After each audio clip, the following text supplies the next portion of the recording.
Elhamdülillah ve salatu ve selamu ala men la nebiyye ba'dahu ve ba'd. Rabbi şirah li sadri ve yessir li emri ve hlul ukdeten min lisani yefkahu kavli ve zidna ilma. Allahümme amin. Vaat ettiğimiz gibi Nekranilere, hadis inkarcılarına, sünnet düşmanlarına reddi olarak yazılmış kitabın çevirisini okumaya devam ediyoruz. Birinci fasıla başlıyoruz. Birinci fasıl, Nekrani'nin Resulullah sallallahu aleyhi ve sellemin sünnetine iftiraları. Resulullah sallallahu aleyhi ve sellem sağ iken, yaşıyorken Müslümanlar, yani sahabeler radıyallahu anhum hadisleri ezberliyorlardı. Bazıları da yazıyordu. Buna örnek Ebu Hureyre radıyallahu anh ile Abdullah İbn Amr radıyallahu anh'un yaptıklarıdır. Abdullah İbn Amr radıyallahu anh'un hadisleri yazdığı sayfası günümüze kadar ulaşmıştır. Aynı şekilde Nebi sallallahu aleyhi ve sellem dediği hükümlerin Ebu Şeh radıyallahu anh için yazılmasını emretmesi de sabittir. Bu Nekrani ise iddia ediyor ki Resulullah sallallahu aleyhi ve sellem hadislerin yazılmasını yasaklamıştır. Hadisler Hicri 3. asırda yazılmış ve tedvin edilmiştir. Üstelik bu hadisler Nebi sallallahu aleyhi ve sellem'den gelse bile Kur'an'dan başkasından hüküm götürülemez. Zaten niye ispat ediyorsun ki zaten? Niye inkar ediyorsun ki hadisleri kabul, hadislerin Resulullah sallallahu aleyhi ve sellem'e gelmiş olması senin yanında sabit olsa bile gene hüküm taşımıyor diyorsun. O zaman niye konuşuyorsun? Direkt ben karşıyım, Nebi'ye karşıyım de. Yani ondan gelmiş olduğuna yakın olsan bile gene kabul etmeyeceksin. Yani sen peygamber düşmanısın. Yani niye konuşuyorsun ki? Okumaya devam ediyorum. İnşallah ben bu fasılda Allah Azze ve Celle'nin izniyle bu Nekran'ın iftiralarına ve çürük delillerine yeterli ve sağlam bir reddiye yapacağım. Kim ki Resulullah sallallahu aleyhi ve sellemin sünnetini inkar ediyor, o kimse semanın ortasında güneşi inkar etmiş gibidir. Birinci iftira. Bu Nekrani Resulullah sallallahu aleyhi ve sellemin hadisleri yazmayı nehyettiğini, yani yasakladığını iddia ediyor. O şöyle diyor.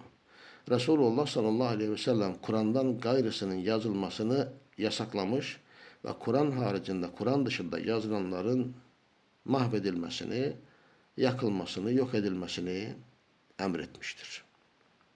Yani bu adam sallallahu aleyhi ve sellem demiyor. Sadece biz Müslümanız okuduğumuz zaman sallallahu aleyhi ve sellem diyoruz. Ve delil olarak bu adam demiştir. Birinci rivayet Ahmed, Müslim, Darimi ve Nesai'nin Ebu Said el-Hudri'den Resulullah sallallahu aleyhi ve sellem'in şu sözünü rivayet etmiştir. Benden Kur'an'dan başka hiçbir şey yazmayın. Kim benden Kur'an'dan gayrı bir şey yazmışsa onu yok etsin. Bu iddiasından sonra Nekrani'ye reddi olarak, yani bunları biz inşallah sıralayacağız. Yani yazar da şöyle yapmış. Nekrani'ye reddiye yani birinci reddiyemiz soru. Niçin hadisin kalanını kestin? İlmi emanete riayet etmek nerede kaldı? Yani sen Kur'an'a uyduğunu iddia ediyorsun. Niye emanete ihanet ediyorsun?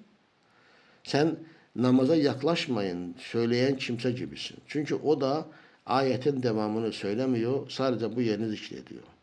Bu hadis senin lehine değil, aleyhine delildir. Şimdi ben size sözü geçen hadisi kamil şekilde olduğu gibi zikredeceğim. Önce gelin hadisin tam tekricine bakalım. Hadis Ebu Bakır İbn Abi Şeybe 26.771, 27.019, Ahmet 11.101, 11.103, 11.175, 11.444, 11.557, yani hadis numaralarıdır bunlar. Darimi 473, Müslim 7.620, Nesai El-Kübra'da 5817, 7954, Ebu Ya'la 1209, İbn Hibban 64 nolu hadisler olarak tahric etmiştir.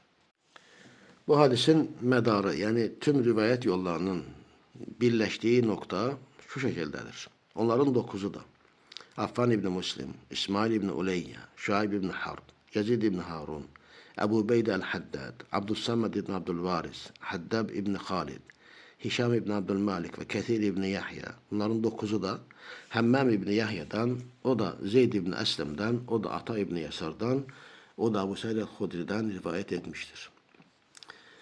Rivayetin tahricini gördük. Şimdi bakalım bu rivayet sahihtir mi?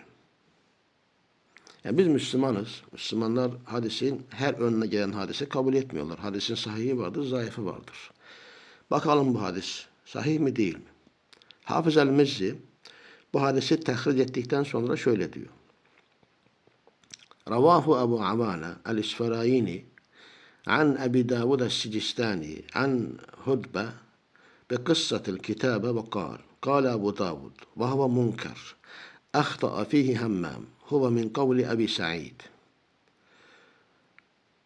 Hafız el-Mizzi diyor ki onu Ebu Avane el-İsfarayini Ebu Davud el-Sicistani'den o da Hudbe'den kitaba yani yazı meselesiyle kıssasıyla birlikte zikretmiştir ve diyor Ebu Davud dedi o münkerdir. O rivayette Hammam hata etmiştir. Bu rivayet Ebu Said'in kendi kavlidir, kendi sözüdür. Tuhfetul Eşraf, Ma'rifetul Etraf isimli kitapta 3. ciltte sayfa 408'e bakabilirsin. Kitabın yazarı Cemaluddin Ebu'l-Haccac Yusuf İbn Abdurrahman el-Mizzi'dir. Kitabın tahkikini Abdüssamed Şerafuddin yapmıştır. Mektab-ül İslami baskısıdır. İkinci baskı 1400 yani 1983 senesinde basılmıştır. Aynı şekilde Hatib-ül Bağdadi bu hadisin tam tahricini verdikten sonra sonda şöyle diyor. Teferrada Hammamun bi rivayeti hadal hadith an Zeyd ibn Esleme hakeza marfu'an ve kad ruviya an Sufyan el-Thawri aydan an Zeydin ve yukal ennel mahfuza rivayetu hadal hadithi عن أبي سعيد الخدري من قوله غير مرفوع إلى النبي صلى الله عليه وسلم فأما الحديث الذي روي عن سفيان الثوري بمتابعته هماما على روايته عن زيد بن أسلم فحدثنيه عبد العزيز بن علي البراق أخبرنا محمد بن المظفر الحافظ أخبرنا أبو بكر محمد بن الحسين القطان حدثنا النضر بن طاهر حدثنا عمرو بن النعمان عن الثوري عن زيد بن أسلم عن عطاء بن يسار عن أبي سعيد الخدري عن النبي صلى الله عليه وسلم قال لا تكتبوا عني غير القرآن فمن كتب عني غير القرآن فليمحه. تقييد العلم للخطيب البغدادي صفحة 53 وإلى آخره. Hatib-ül Bağdadi Takiyetül İlim kitabında sayfa 52-53'te bu hadisi tam şekilde dediğimiz gibi vermiş ve sonda şöyle demiştir. Hammam bu hadisi yani Hammam isimli ravi bu hadisi Zeyd ibn Eslem'den şu şekilde merfu olarak rivayet etmekte teferrüt etmiştir. Yani tek başına rivayet etmiştir. Aynı şekilde de bu hadis Süfyan es-Savri'den o da Zeyd'den rivayet edilmiştir. Şöyle deniyor. Gerçekten de mahfuz olan bu hadisin Ebu Said el-Hudri'den onun kendi sözü olarak Nebi sallallahu aleyhi ve selleme maruf olarak nispet edilmeden rivayet edilmesidir. Süfyan es-Savri'den onun Hammam'ın rivayetine mutabaat ederek rivayet edilen hadisine geldi işte. Ama Hatib el-Bağdadi isnadıyla rivayet ediyor ki orada şöyle geçiyor. Benden Kur'an'dan başka hiçbir şey yazmayın. Kim benden Kur'an'dan başka bir şey yazmışsa onu yok etsin. Ve bu kitapta Darul Aleşti yani baskısı birinci baskı 1442. yılda yani 2021 senesinde basılmıştır. Bunu söyleyelim ki Hatib-ül Bağdadi'nin Hammam'ın rivayetine mütabaat olarak zikrettiği rivayet de sahih değildir. İslam'daki En-Nadir ibn Tahir zayıf kimsedir. Hulasa bu hadisle delil getirmek caiz değildir. Lakin mesele burasındadır ki evvelde yani zikrettiğimiz gibi, belirttiğimiz gibi bu nekrani hadisin bir parçasını zikrediyor, kalanını ise vermiyor. Halbuki haberin devamını okudukta orada hadisi rivayet etmeyin emrolunması vardır. Sadece yazmak nehyolunmuştur, yasaklanmıştır. Netice itibariyle yazılı ve şifahi olsun haber ulaşmış oluyor. İkinci, nekrani şöyle diyor. İkinci rivayet, o Tirmizi'de Ebu Said el-Hudri'den olan sahih rivayettir. Şöyle diyor. Nebi sallallahu aleyhi ve sellem'den yazmak için izin istedik, bize izin vermedi. Bu ikinci iddiası, ikinci getirdiği rivayettir iddiasına delil olarak. Biz de ikinci reddiyemizi veriyoruz Nekrani'ye. Bu rivayetin tahrici şu şekildedir. Onu Darimi 470'ler ve Tirmizi 2665 nolu hadis olarak rivayet etmiştir. Medarı ise şöyledir. O ikisi yani Ebu Ma'mer İsmail İbni İbrahim el-Huzali ve Sufyan İbni Vakiye, Sufyan İbni Uyeyne'den, Zeyd İbni Eslem'den, Ata İbni Yasar'dan, Ebu Said el-Hudri'den. Bu rivayet de ondan önceki haber gibi sahih değildir. Çünkü bu rivayet vakf ile illetlidir. Burada da değişen hiçbir şey yoktur. Üstelik isnadında Abdurrahman İbni Zeyd İbni Eslem'in düşmesi vardır. Yani sakt vardır isnatta. Demek ki bu rivayette hiç de Nekrani'nin dediği gibi sahih değildir. Bununla bile biraz önce beyan ettiğimiz gibi bu rivayetin metninde Nekrani'nin iddiasına delil olacak hiçbir şey yoktur. 3. Nekrani şöyle diyor. Üçüncü rivayet. Müslim ve Ahmet Zeyd İbni Sabit'ten rivayet etmiştir ki o yani Zeyd İbni Sabit radıyallahu anhu Muaviye'nin yanına gelmiş. O da ondan ona bir hadis sormuş ve bir insana onu yazmayı emretmiştir. Ve Zeyd de ona şöyle demiştir. Gerçekten de Resulullah sallallahu aleyhi ve sellem bizlere onun hadislerinden hiçbir şey yazmamayı emretmiştir. Yani yazmayı yasaklamıştır. Muaviye de onu silmiştir. Nakraniye 3. reddiyemiz. Bu rivayetin tahridi şu şekildedir. Onu Ahmet 21.912 ve Ebu Davud 3647 nolu hadis olarak rivayet etmiştir.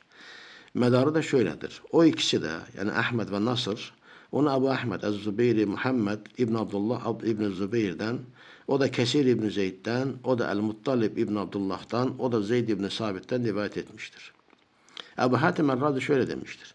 El-Muttalib İbn Abdullah İbn Hantab Zeyd İbn Sabit'ten işitmemiştir. Abdurrahman İbn Abi Hatim El-Merasil kitabı sayfa 785. Üstelik rivayetin medarında olan Kesir İbn Zeyd el-Eslemi hakkında Yahya İbn Ma'in kuvvetli değildir, bir şey değildir demiştir. Ali İbn Medini o salihtir, kuvvetli değildir demiştir. Ebu Hatim el-Razi kuvvetli değildir, hadisi yazılar demiştir. El-Cerh ve Ta'dil kitabı 7. cilt sayfa 151. Bakabilirsin. Hulasa Kesir İbn Zeyd hadisiyle ihticac edilen yani delil getirilen birisi değildir. Hani şöyle diyordun, hadisi Müslim rivayet etmiştir. Müslim'de yoktur. Niye uyduruyorsun? Niye yalan söylüyorsun? Uydurmalarla yalan konuşmak senin gibilerin kanına işlemiş zaten. Bu rivayete de istilal etmek cehdin, teşebbüsün boşa çıktı. Velhamdülillahi Rabbil alemin.